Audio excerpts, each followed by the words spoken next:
Welcome back to KMG's Power Sports channel. Today we're going to address an item that we get a lot of phone calls on. A lot of people have bought scooters from us with the multi-position key setup. And what I mean by that is the ignition key is more than just an on-off, but it also operates the seat.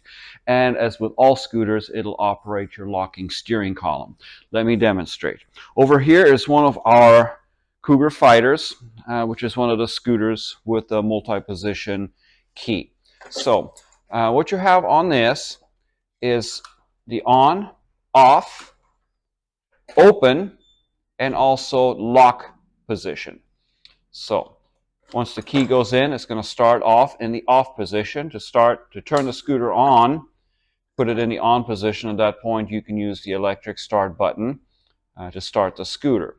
Once you're done and you want to open the seat, you simply turn the key to the left without pushing it down.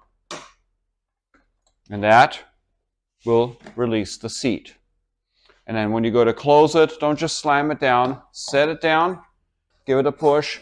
That'll latch it in, and that way you're not going to damage the seat latch over time.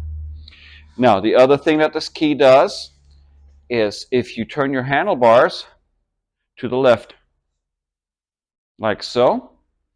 Now, you can take your key and push it in and twist it to the left, and it also allows you to remove it at that point.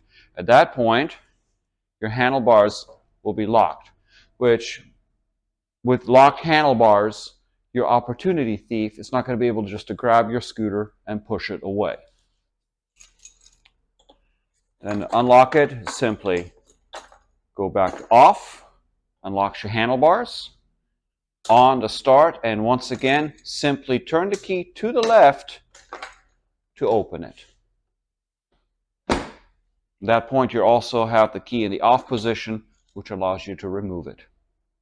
I hope this was informative. If you have any other questions, don't hesitate to call us or leave comments below, and we will address them in future videos. Thank you so much for watching, and be sure to subscribe and like our video.